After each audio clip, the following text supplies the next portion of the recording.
Hello students, myself Manish Singh from Park Institute, Kakadeo Kanpur. बच्चों, statistics की last class में हम लोगों ने तीनों तरह के डाटा या सीरीज में मीन कैसे फाइंड किया जाता है, जो हमारे 3 टाइप ऑफ डाटा थे, individual data, discrete data and continuous data. इसमें मीन कैसे निकालते हैं?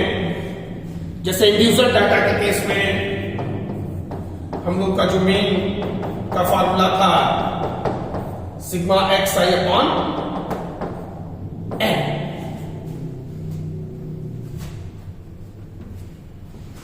सम of all observation upon total number of observations. इसका फंडा सीखा था। इसी तरह से डिस्क्रीट डाटा के केस में हमारा जो मीन एक्स बार था sigma f i into x i upon sigma f i, इसको भी हम लोगों ने सीखा था। इसी तरह से कॉन्टिन्यूअस डाटा के केस में मीन यानी एक्स बार निकालने का हमारा जो फॉर्मूला था sigma f i into m i upon sigma f i, इसको भी निकालने का फंडा हम लोगों ने सीखा था। तो हमारे तीनों तरह के डाटा या सीरीज में मीन कैसे फाइंड आउट करेंगे, ये हम लोग लास्ट क्लास में सीख चुके हैं।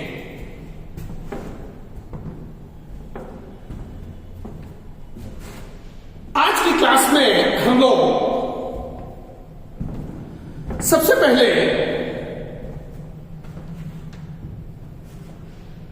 Mean, median, mode and range, ये जो कुछ वर्ड हम लोग स्टैट में यूज करते हैं, इनमें क्या डिफरेंसेस हैं, इसको समझने की कोशिश करते हैं।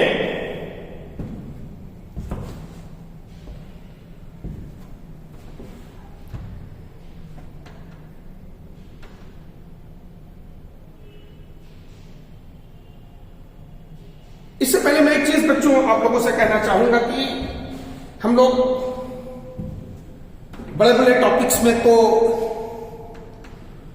काफी कंसंट्रेट करते हैं,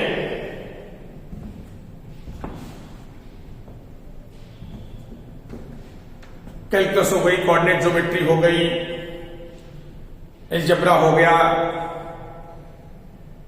लेकिन इस तरह के छोटे टॉपिक्स पर भी हम लोगों को ध्यान देना चाहिए, जिसमें कम मेहनत करके भी हम लोग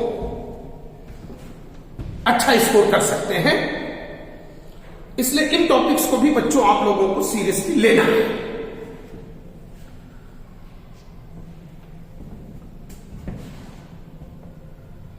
जो बच्चे हमारे जेईई मेन की प्रिपरेशन कर रहे हैं,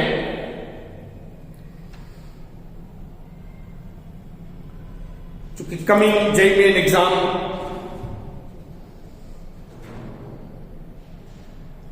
अब आप लोग का काफी करीब है,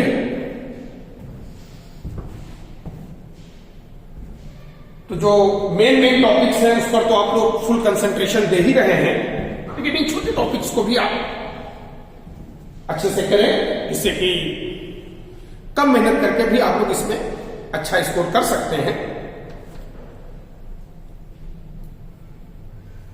तो चलिए हम लोग अपने मेन पॉइंट्स पर वापस आते हैं। मैंने आपसे कहा कि सबसे पहले आज हम लोग मीन,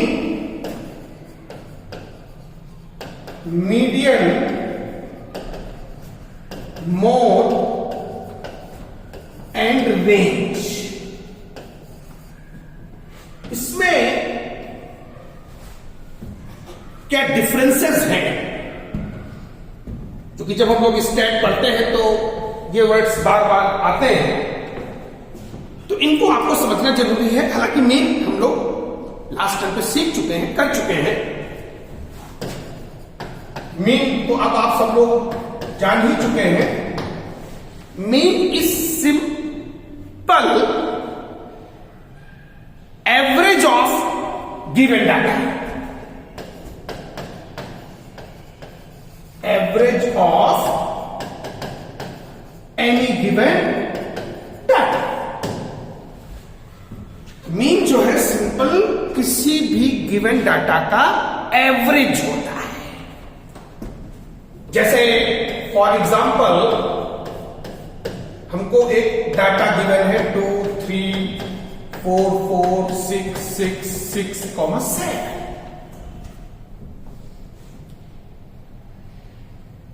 ये गिवन नंबर है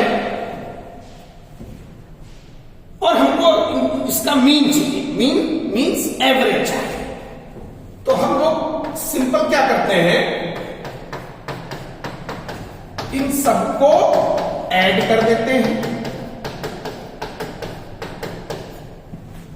हमारे जो टोटल नंबर ऑफ ऑब्जर्वेशन है 1 2 3 4 5 6 7 8, इसको हमने 8 से डिवाइड कर दिया।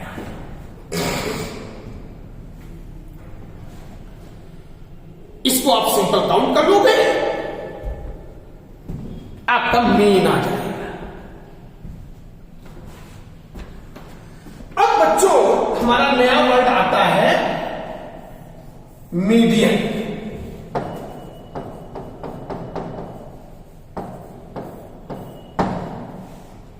तो बच्चों जो मीडियन हमारा है, ये जो भी डाटा गिवन है, एक गिवन इंडिविजुअल डाटा के लिए मीडियन जो होता है वो इंक्रीजिंग या डिक्रीजिंग ऑर्डर में लिखे गए गिवन डाटा का मिडिल होता है। Middle of given data where data is given in increasing or decreasing order।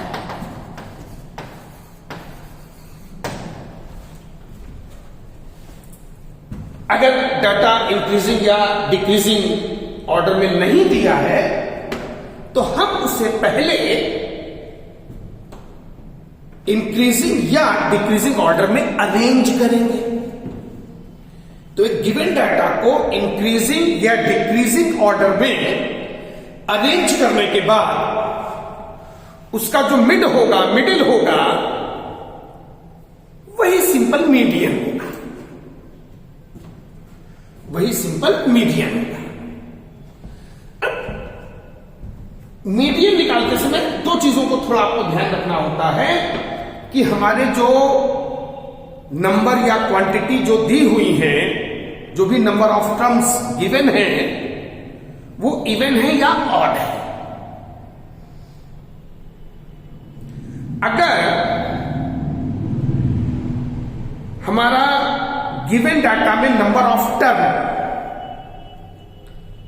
Suppose odd है, तो जो बिल्कुल मिड में होगा वो एक ही होगा। वहां पर आपको इजिली मीडियन मिल जाएगा। जैसे एक एग्जांपल हम लोग लेते हैं,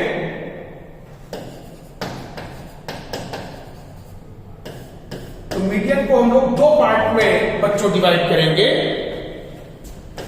if number of terms is odd, और दूसरा if number of terms is even.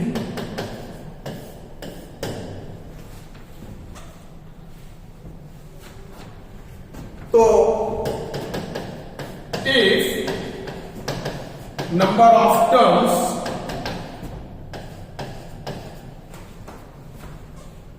Are odd, number of term हमारे ऑड है,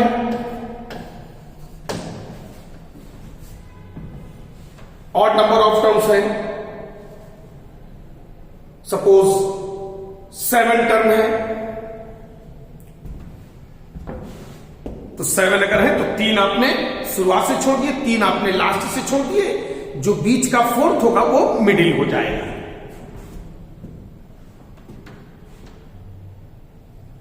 तो इस केस में जो मीडियन होगा वो t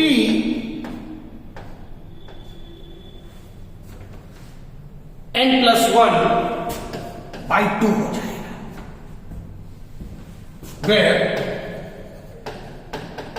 n is number of, और यहां ध्यान रखना है कि जो नंबर ऑफ टर्म है हमारा वो ऑड है।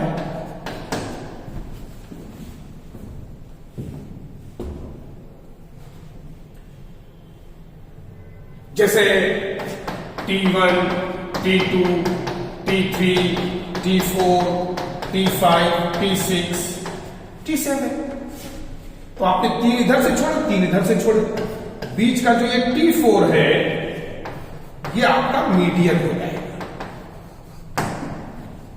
अगर इसको हम लोग फार्मूले से बांधे तो n यहां 7 है, तो T n+1 by 2 means T 7+1 by 2। तो देखो बच्चों T4 आ गया कि नहीं।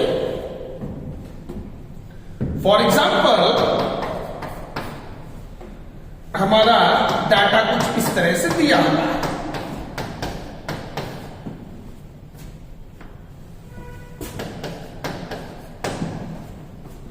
तो यहां पे देखिए 1 2 3 4 5 6 7 8 9 टोटल 9 टर्म है। तो जब मीडियन आप निकालोगे तो आप 4 इधर से छोड़ोगे, 4 आप इधर से छोड़ोगे, ये देखिए आपका मीडियन आ गया कि नहीं। इसको अगर हम लोग फॉर्मूले से निकालें तो n यहां पे 9 है, ठीक। इस सीरीज में n हमारा 9 है, तो t 9+1 by 2 n+1 by 2, तो ये आपका देखिए T5 आ गया। अब देखिए आप यहां पर T1, T2, T3, T4, ये रहा T5। तो हमारा यहां पर जो मीडियन हो जाएगा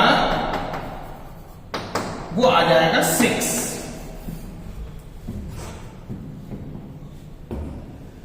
अब बच्चों आते हैं सेकेंड केस में, जब नंबर ऑफ टर्म्स हमारे इवन होंगे तो हम लोग मीडियन कैसे निकालेंगे।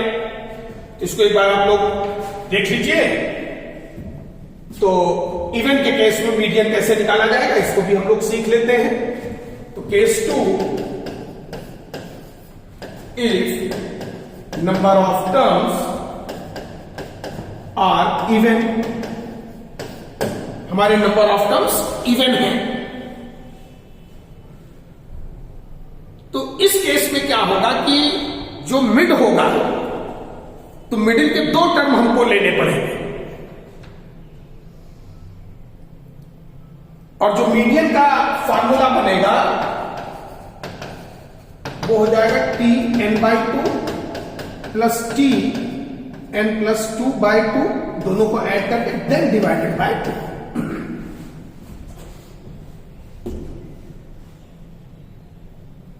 जैसे हम लोग एक एग्जांपल लेते हैं, सपोज हमारा कोई डाटा कुछ इस तरह से दिया हुआ है, इंडिविजुअल डाटा।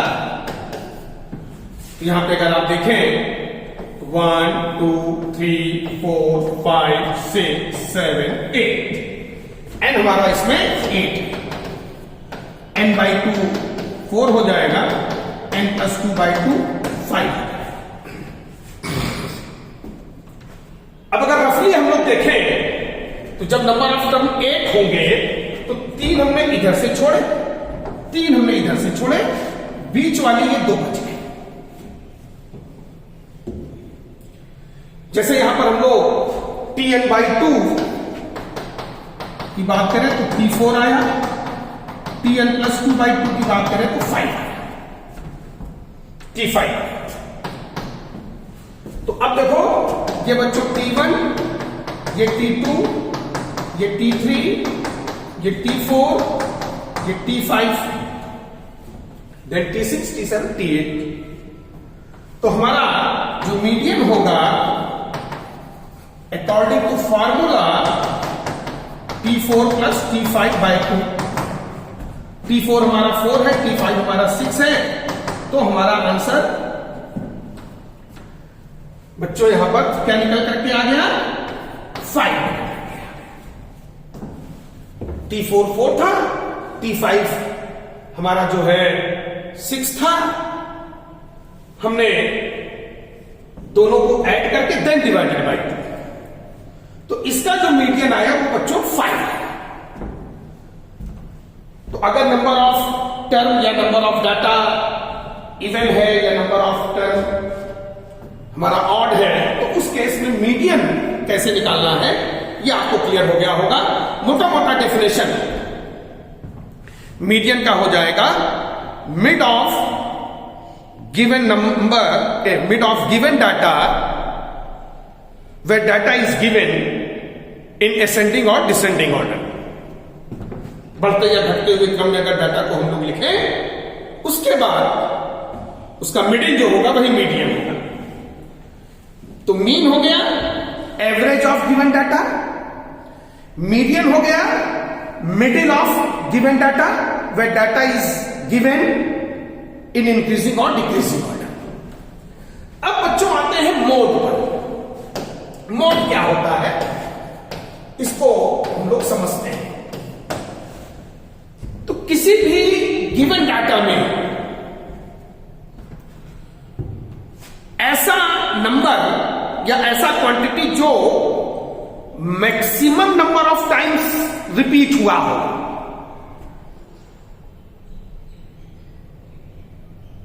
वो हमारा मोड कहलाएगा।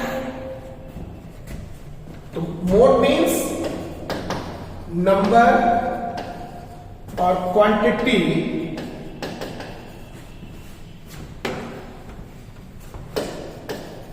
which repeats number or quantity which repeat maximum number of times, maximum number of times। ऐसी क्वांटिटी जो एक गिवन डाटा में सबसे ज्यादा बार रिपीट हुआ हो, वही हमारा मोड होगा। फॉर एग्जाम्पल, जैसे एक इंडिविजुअल डाटा हमारा कुछ इस तरीके से दिया हुआ है,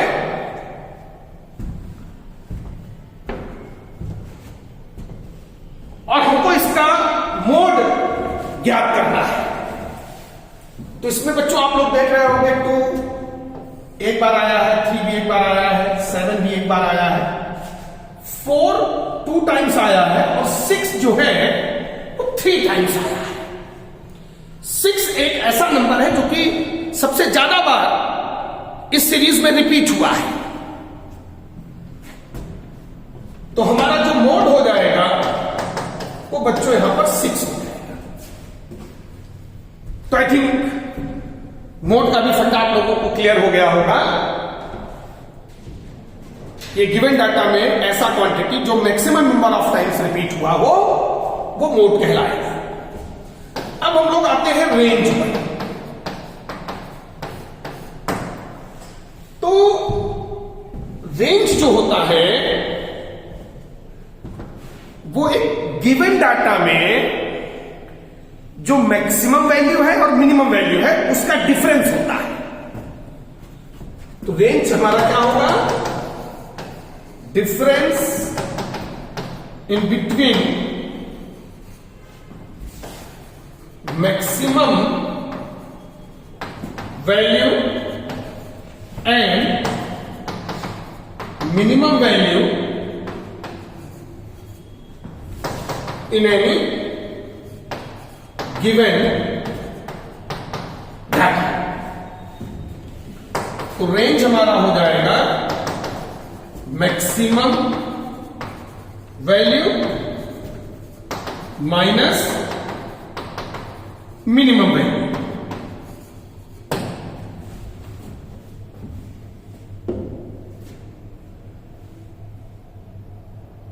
जैसे कि जो एग्जाम्पल हमको ऊपर दिया हुआ है,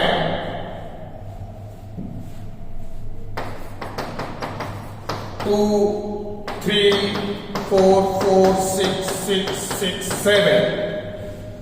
तो इसमें बच्चों जो मिनिमम वैल्यू है वो 2 है और जो मैक्सिमम वैल्यू है वो 7 है। ऐसा कोई जरूरी नहीं कि डाटा हमेशा इंक्रीजिंग ऑर्डर में पहले से दिया हो। अगर नहीं है तो आप उसको अरेंज करके मिनिमम और मैक्सिमम वैल्यू इजीली देख सकते हो। इंक्रीजिंग ऑर्डर में अरेंज करके मैक्सिमम और मिनिमम वैल्यू इजीली देख सकते हो। तो यहां पर हमारा जो रेंज हो जाएगा वो 7 - 2 means 5।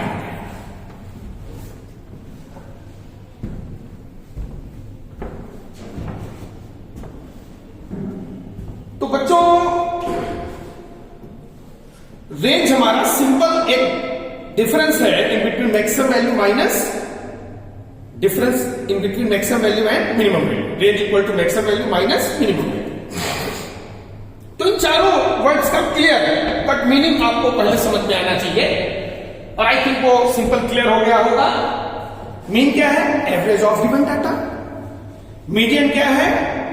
Middle of given data where data is given in increasing or decreasing order. Then mode is simple, ये वो नंबर या क्वांटिटी होता है जिसमें वो सबसे ज्यादा बार रिपीट हुआ होता है। रेंज जो है वो मैक्सिमम वैल्यू और मिनिमम वैल्यू, किसी गिवन डाटा में मैक्सिमम वैल्यू और मिनिमम वैल्यू के बीच के अंतर को रिप्रेजेंट करता है। Range equal to maximum value minus minimum value. तो ये वर्ड्स आप लोगों को अच्छे से क्लियर हो गए होंगे। अब हम लोग range and coefficient of range इसको जरा डिटेल में थोड़ा सा डिस्कस करेंगे। तो हम लोग बच्चों आते हैं range and coefficient of range।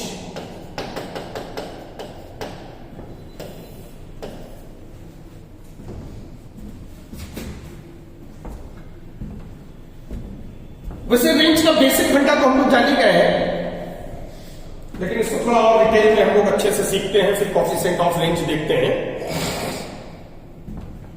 तो रेंज का एक जो बेसिक मतलब है, अगर प्रैक्टिकल उस पर जाओ तो जैसे आप लोग जब मार्केट वगैरह में बच्चों जाते हो, सपोज आप मार्केट गए, बाजार गए और वहां पर मान लो तुमको कोई जैकेट खरीदनी है, तो दुकानदार आपसे सबसे पहले क्या पूछता है कि भाई साहब किस रेंज में दिखाएं?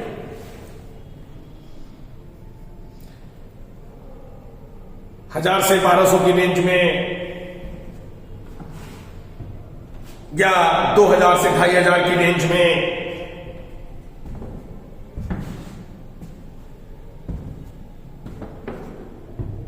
तो आप कहते नहीं 1000 से 1200 की रेंज वाले जरा दिखाइए। तो रेंज मतलब क्या हो गया, जैसे हमने कहा 1000 से 1200, 1000 मिनिमम हो गया और 1200 मैक्सिमम हो गया, ये इनके बीच का रेंज हो गया। और इसका जो डिफरेंस हो गया 200, वो हमारा रेंज कहता है।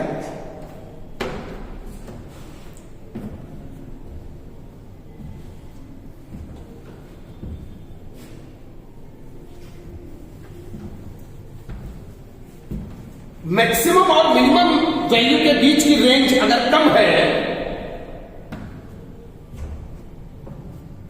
तो हम कहेंगे कि भाई जो इसका डिस्पर्सन है वो कम है। मोटा मोटा तुम ये भी कह सकते हो कि रेंज जो हमारा होता है, range is an absolute measure of dispersion. Range is absolute measure of dispersion.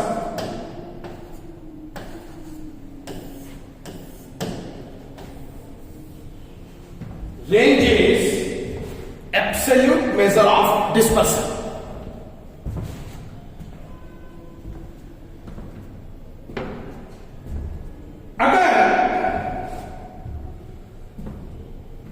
Range ज्यादा है आपकी तो आप ये कहोगे कि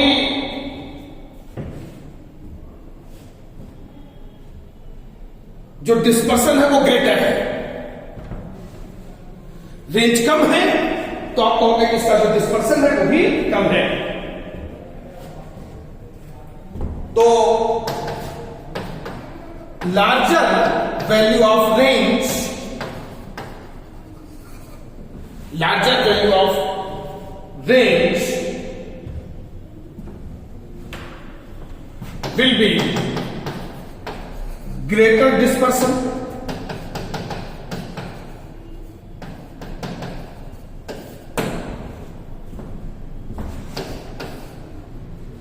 smaller value of range will be lesser dispersion.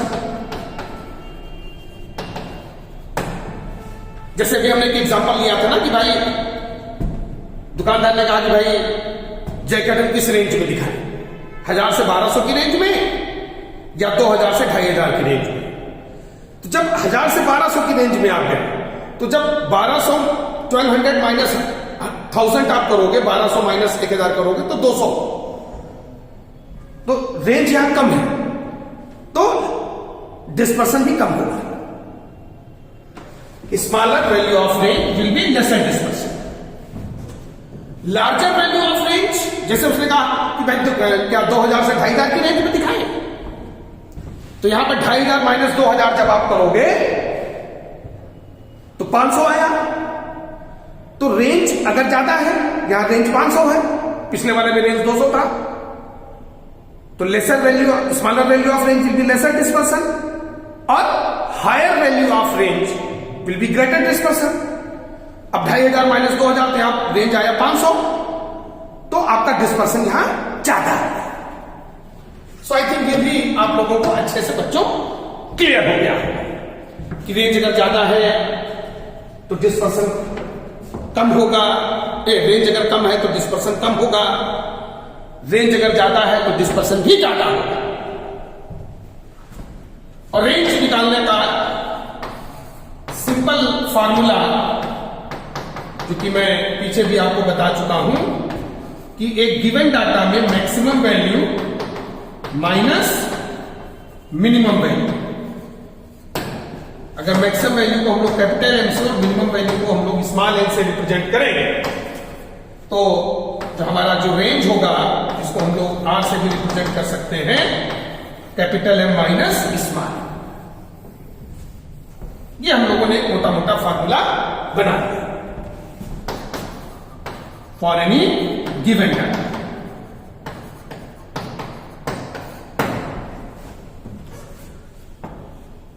Maximum value minus minimum value.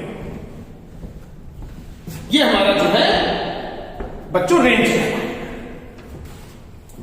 अब हम लोग आते हैं कॉफिशिएंट ऑफ रेंज पर। तो जो कॉफिशिएंट ऑफ रेंज है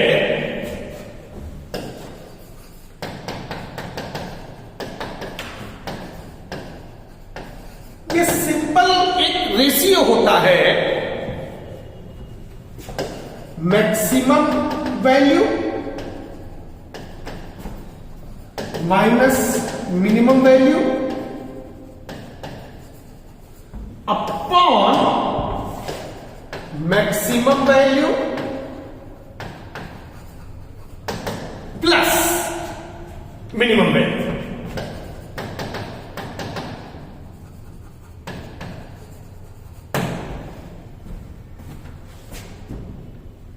तो अगर हम लोग coefficient of R means coefficient of range की बात करें तो capital M minus small m upon capital M plus small m. ये बच्चों हमारा फॉर्मूला बनकर के आता है। यहां पर जो कैपिटल एम हमारा है वो होगा मैक्सिमम वैल्यू और स्मॉल एम हमारा होगा मिनिमम वैल्यू। तो जो कॉफिशिएंट ऑफ रेंज है वो सिंपल एक रेशियो है।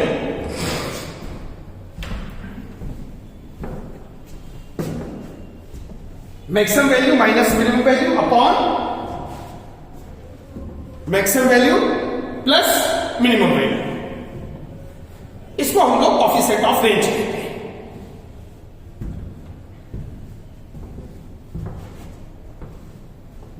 तो range and coefficient of range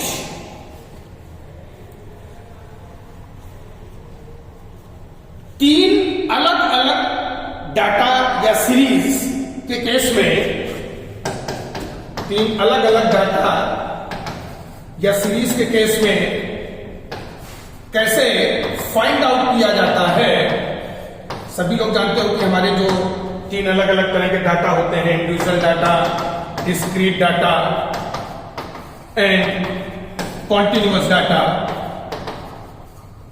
तो इन तीन अलग अलग तरह के डाटा में हम लोग range and coefficient of range कैसे फाइंड करेंगे ये एक एक करके हम लोग देखते हैं।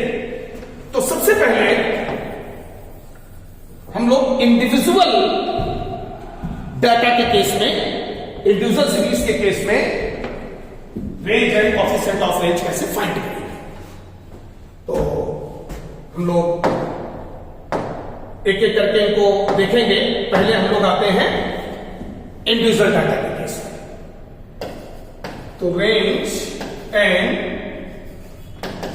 coefficient of range in case of individual data. In case of individual data.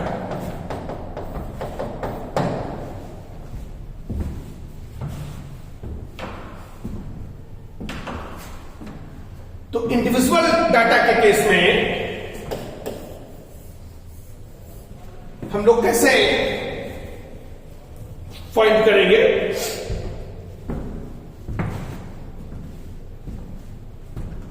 फार्मूले हम लोग देख ही चुके हैं। तो एक एग्जांपल हम लोग लेते हैं। For any individual data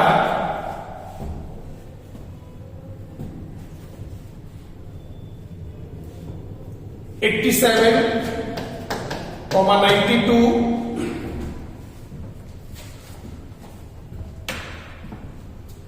47,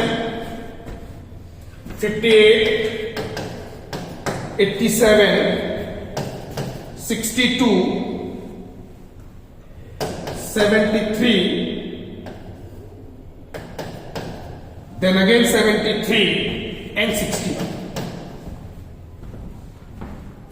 87, 92, 47, 58, 87, 62, 73, 73, 61.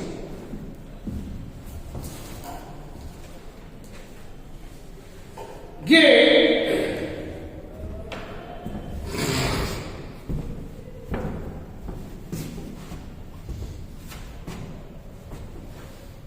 हमारा क्वेश्चन है और इसमें हम लोगों को find range and second coefficient of range.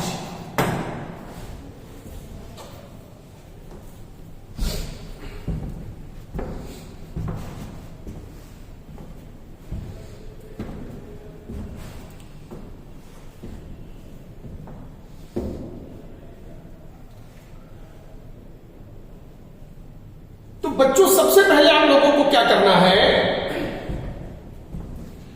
कि हमारा जो गिवन डाटा है उसको इंक्रीजिंग ऑर्डर में लिख लेना है। तो सबसे पहले first right given data in increasing order. ये बच्चों आप लोगों को ध्यान रखना है, हालांकि अगर आप ना भी लिखो तो ठीक है, आप मिनिमम वैल्यू मैक्सिमम वैल्यू निकाल सकते हो, लेकिन उसमें फिर गलत होने के चांसेस रहते हैं। थोड़ा सा एक स्टेप अगर आप कर लोगे तो आपके गलत होने के चांसेस जो है वो एक्सक्लूड हो जाएगा। आपको सीरीज एक वेल सेट पैटर्न पर दिखेगा जिसमें मिनिमम वैल्यू और मैक्सिमम वैल्यू फिर आपको ढूंढना नहीं पड़ेगा। तो थोड़ा सा धैर्य रख के पेशेंस के साथ एक स्टेप मेरी बात मान के आप इसको इंक्रीजिंग ऑर्डर में लिख लिया करें। ये क्वेश्चंस को अच्छे से करने के लिए और उसमें गलती ना होने पाए इसके लिए अच्छा रहेगा, चीजें साफ साफ दिखेंगी। तो ये जो गिवन सीरीज है 87, 92, 47, 58, 87, 62, 73, 73, 61, इसमें सबसे छोटा वैल्यू आपका 47। फिर आप देख रहे होंगे कि आपका 58 है, फिर 61 है, आपका 58 कट हो गया, 61 कट हो गया, फिर आपका 62 है,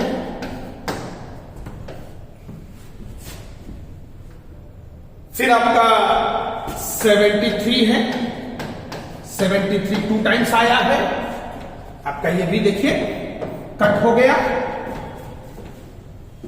फिर आपका 87 2 टाइम्स आया है, और लास्ट में बच्चों 92 है, लास्ट में आपका 92 है।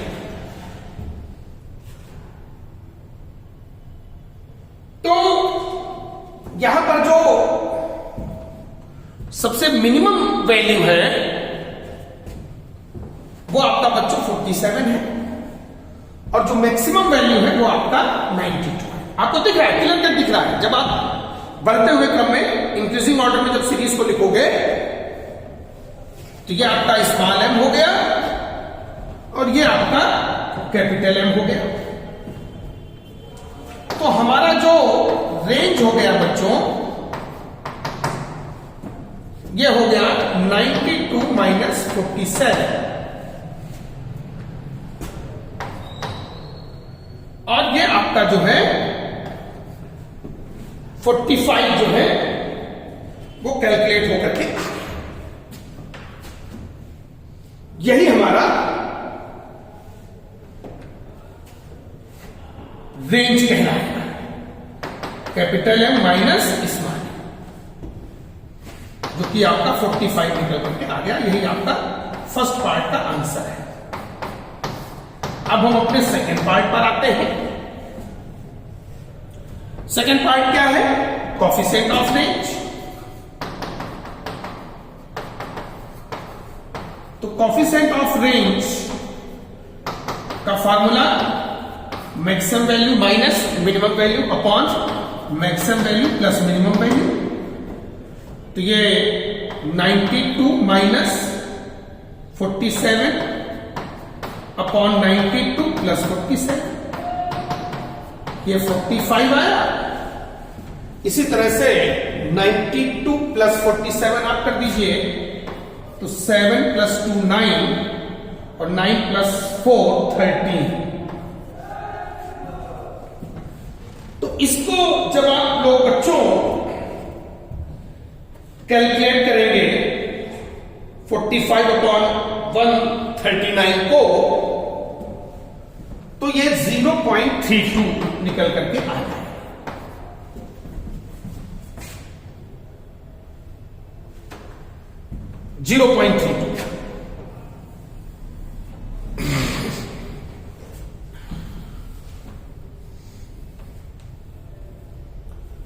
यहां पर ये चीज आपको बच्चों ध्यान देना है कि जब कोफिशिएंट ऑफ रेंज का आप फाइनल आंसर लिखें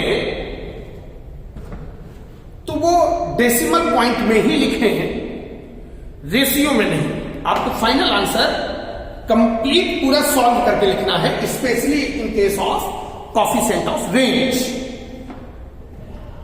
आपको दशमलव में ही आंसर लिखना है, डेसिमल पॉइंट्स में ही पूरा डिवाइड करके डेसिमल पॉइंट में ही आंसर लिखना है। तो वंस अगेन हमारा जो रेंज आया वो 45 आया, कोफिशिएंट ऑफ रेंज 0.32 आया। तो इस क्वेश्चन के दोनों पार्ट आप लोगों को बच्चों अच्छे से क्लियर हो गए होंगे। तो आज हम लोग इंडिविजुअल डाटा या सीरीज में किस तरह से रेंज या कोफिशिएंट ऑफ रेंज निकालते हैं इसका फंडा सीख रहे हैं। एक क्वेश्चन और करते हैं जो कि पूछा भी जा चुका है पहले के एग्जाम्स में। मैं उसको 3 पार्ट में ब्रेक करके करा रहा हूं, थोड़ा डिटेल में करा रहा हूं। हालांकि उसमें तीसरा पार्ट ही केवल पूछा गया था, लेकिन मैं उसको 3 पार्ट में ब्रेक करके करा रहा हूं। तो एक बार आप लोग देख लीजिए, चीजों को क्लियर कर लीजिए, फिर हम लोग अपने नेक्स्ट क्वेश्चन की ओर चलते हैं। तो नेक्स्ट क्वेश्चन की ओर आते हैं बच्चों।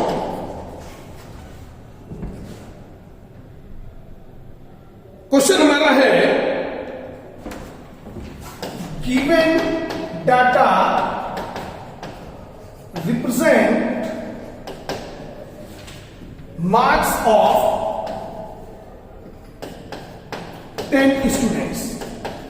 अच्छा, ये तो आप लोग जानते हो कि इंडिविजुअल डाटा में हर एक person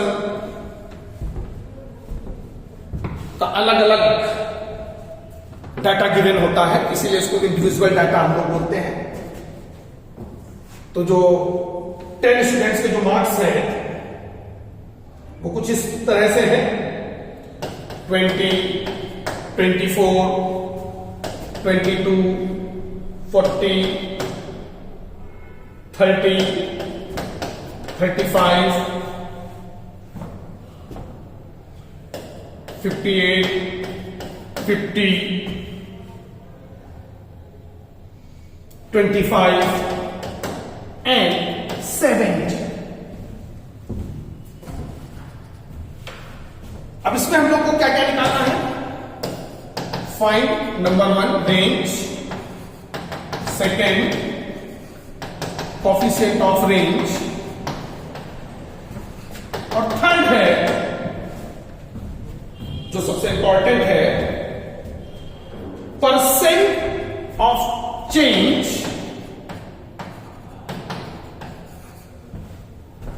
percent change in range if maximum marks is eliminated।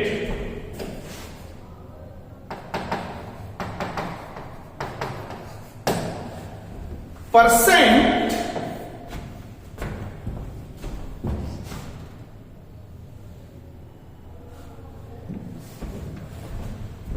change in marks, percent change in marks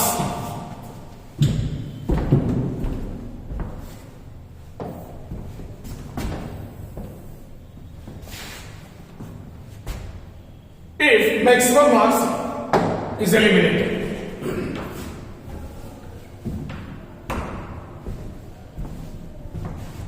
तो जहां तक पहले दो पार्ट हैं वो तो आप लोग इजीली कर लोगे, हम लोगों ने लास्ट क्वेश्चन में भी उसको किया था, बस यहां पर डाटा केवल चेंज है।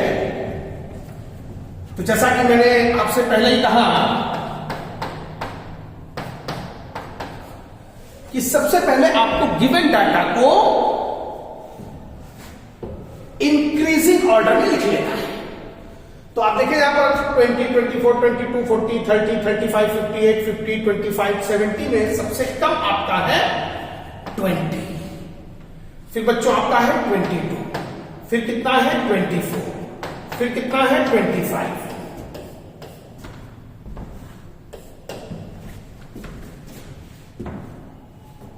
अब इसके बाद आपका 30 है, फिर 35 है, फिर आपका 40 है, फिर 50 है, फिर 58 है और लास्ट में 70। 1, 2, 3, 4, 5, 6, 7, 8, 9, 10। ये आपके 10 स्टूडेंट्स के अलग अलग स्टूडेंट्स के मार्क्स होते हैं और इन मार्क्स को हम लोगों ने इंक्रीजिंग ऑर्डर में लिख लिया है। तो जो मिनिमम मार्क्स आए हैं किसी भी स्टूडेंट के वो है 20 और जो मैक्सिमम मार्क्स आए हैं किसी भी स्टूडेंट के वो है 70।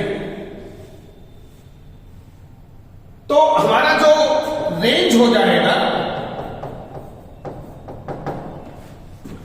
वो मैक्सिमम माइनस मिनिमम 70 माइनस 20 बच्चों 50 आ गया।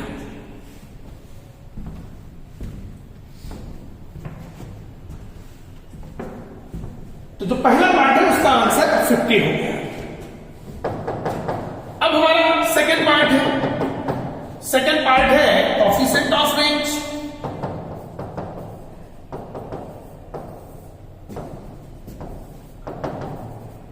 Capital M minus small m upon capital M plus small m, 70 minus 20 upon 70 plus 20, 50 upon 90, 5/9,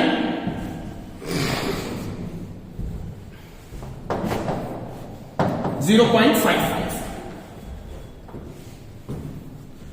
जैसा कि मैंने आपसे पहले कहा था कि कोएफिशिएंट ऑफ रेंज में हम लोगों को जो आंसर लिखना है वो हमेशा डेसिमल पॉइंट्स में ही लिखना है।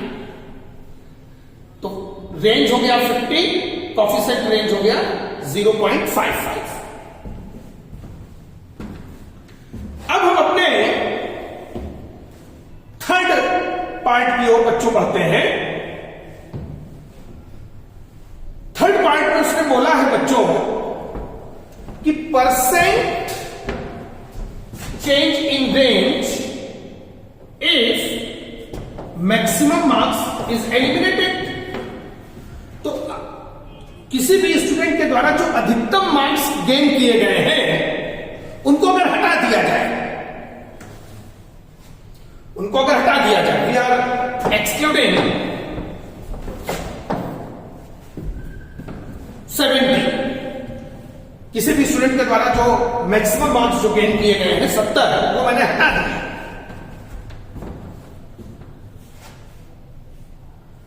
तो अब परसेंट चेंज इन रेंज कितना आएगा? तो इसका जो फॉर्मूला होता है बच्चों वो होता है change in range upon original range into 100। अगर हमको परसेंट चेंज इन रेंज निकालना है। अच्छा, चेंज इन रेंज क्या होगा? Original range minus new range. तो इसको जरा आप लोग नोट कर लीजिए।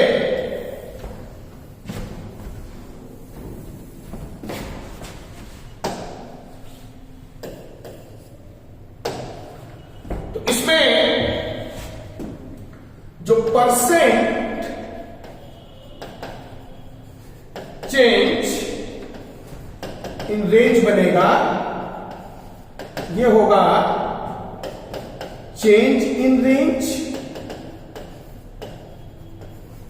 अपॉन ओरिजिनल रेंज, इसको अच्छे से आप लोग नोट कर लीजिएगा, इंटू 100। ये बच्चों फॉर्मूला बनेगा।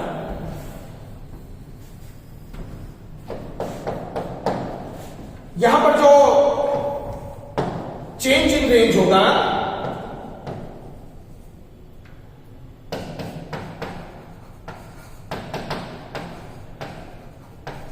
ये होगा original range minus new range.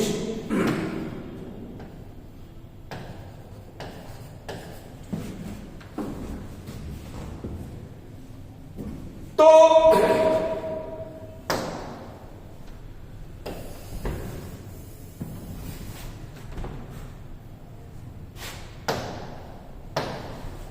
अब हम लोग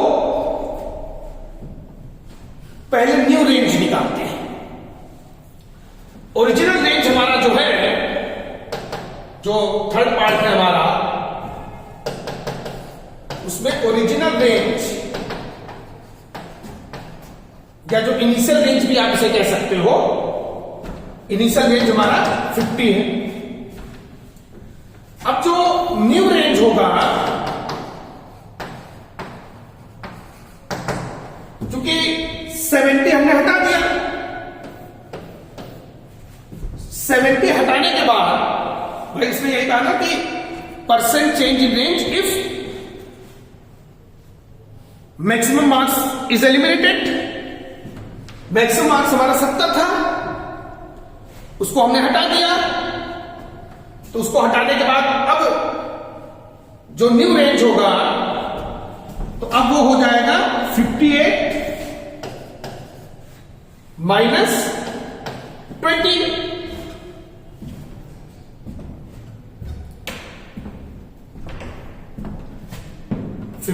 माइनस 20 जो कि आपका आ जाएगा 38। तो इनिशियल या ओरिजिनल रेंज हमारा 50 है।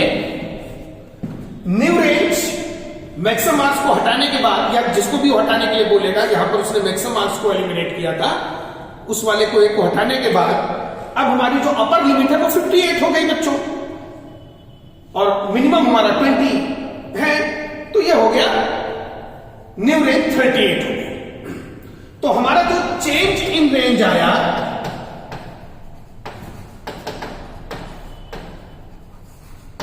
वो 50 माइनस 38, तो ये हमारा 12 आ गया। कितना आ गया? 12। तो हमारा जो चेंज इन रेंज आ गया वो हमारा 12 आ गया।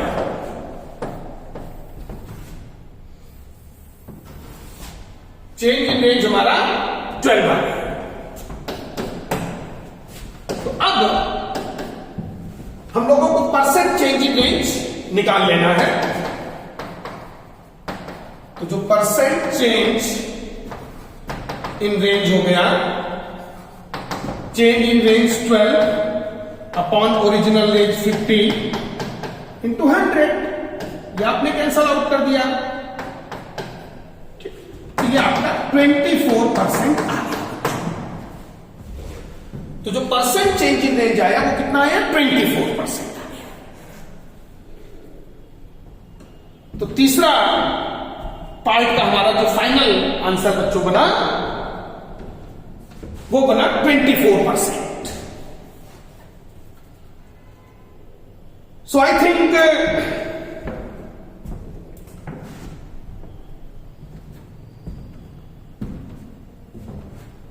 एक इंडिविजुअल डाटा में हम लोग रेंज, कोफिशिएंट ऑफ रेंज या परसेंट चेंज इन रेंज कैसे निकालेंगे, इसका फंडा आप लोगों को अच्छे से क्लियर हो गया होगा।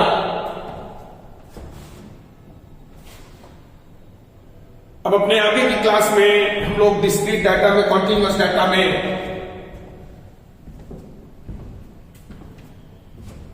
Range and coefficient of range कैसे फाइंड करेंगे, उसका भी फंडा हम लोग जो है देखेंगे।